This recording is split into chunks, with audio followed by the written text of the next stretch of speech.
200 बोसोर सिगां अरगें हाजो बेरफ्रुनाया माबोरै बुहुमनि बिदुंखौ बाङाइ खालामदोंमोन? मिथिनो मोननाय बायदिब्ला बिगियानगिरिफोरा मोनसे सोमोनांथाव अरगें हाजो नागिरनानै दिहुननो हादों, जाय बुहुमखौ गुसु खालामनायाव गोनांथार बिफाव लादोंमोन। बिगियानगिरिफोरा मोनसे अरगें हाजोखौ नागिरनानै दिहुनदों, जाय 200 बोसोर सिगां गुदुं बुहुमनि बिदुंखौ बाङाइ खालामदोंमोन। सुलुंनि बायदिब्ला रासिया आरो जापाननि गेजेराव मोनसे जेंना गोनां ओनसोल कुरिल दिपफोराव थानाय जाबारित्स्की काल्डेरा मुंनि अरगें हाजोआ बुहुमनि बिदुंखौ बाङाइ खालामनानै मुलुगनां बारहावायाव मैखोम गोहोम खोख्लैदोंमोन। बे बाथ्राखौ मुंदांखा लाइसि Proceedings of the National Academy of Science of the United States of आमेरिकायाव बावैसो फोसावनाय मोनसे रिपर्टआव फोरमायनाय जादों। जाबारित्स्की काल्डेराया कुरिल दिपफोराव मोनसे अरगें हाजोनि मुं।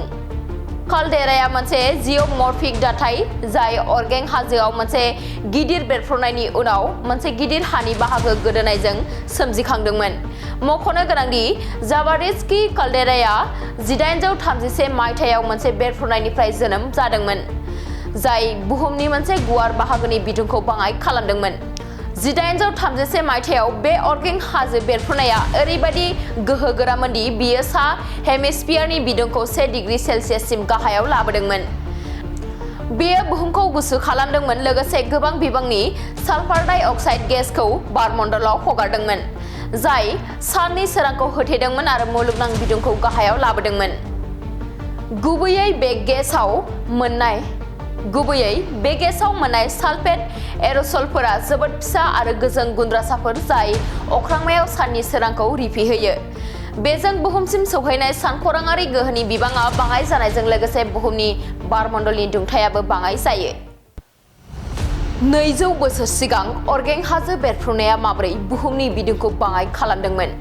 मिथिनो मोननाय बायदिब्ला बिगियानगिरिफोरा मोनसे सोमोनांथाव अरगें हाजो नागिरनानै दिहुननो हादों, जाय बुहुमखौ गुसु खालामनायाव गोनांथार बिफाव लादोंमोन।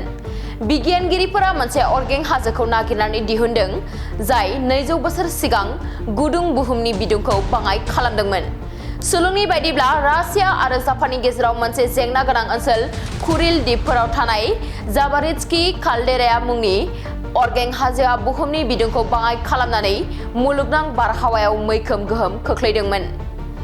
बे बाथ्राखौ मुंदांखा लाइसि Proceedings of the National Academy of Science of the United States of आमेरिकायाव बावैसो फोसावनाय मोनसे रिपर्टआव फोरमायनाय जादों। जाबारित्स्की काल्डेराया कुरिल दिपफोराव मोनसे अरगें हाजोनि मुं। काल्डेराया मोनसे जिअ'मर्फिक दाथाय जाय अरगें हाजोआव मोनसे गिदिर बेरफ्रुनायनि उनाव मोनसे गिदिर हानि बाहागो गोदोनायजों सोमजिखांदोंमोन। मख'नो गोनांदि जाबारित्स्की काल्डेराया 1831 मायथाइयाव मोनसे बेरफ्रुनायनिफ्राय जोनोम जादोंमोन, जाय बुहुमनि मोनसे गुवार बाहागोनि बिदुंखौ बाङाइ खालामदोंमन। 1831 मायथाइयाव बे अरगें हाजो बेरफ्रुनाया ओरैबायदि गोहोगोरामोन दि बियो सा हेमिस्फियारनि बिदुंखौ 1 डिग्री सेल्सियाससिम गाहायाव लाबोदोंमन। बेयो बुहुमखौ गुसु खालामदोंमोन, लोगोसे गोबां बिबांनि सालफार डाइ अक्साइड गेसखौ बारमण्डलाव हगारदोंमन, जाय साननि सोरांखौ होथेदोंमोन आरो मुलुगनां बिदुंखौ गाहायाव लाबोदोंमन। गुबैयै बे गेसाव मोननाय सालफेट एर'सलफोरा जोबोद फिसा आरो गोजों गुनद्रासाफोर जाय अख्रांमायाव साननि सोरांखौ रिफिहोयो। बेजों बुहुमसिम सौहैनाय सानखराङारि गोहोनि बिबाङा बाङाइ जानायजों लोगोसे बुहुमनि बारमण्डलनि दुंथायाबो बाङाइ जायो।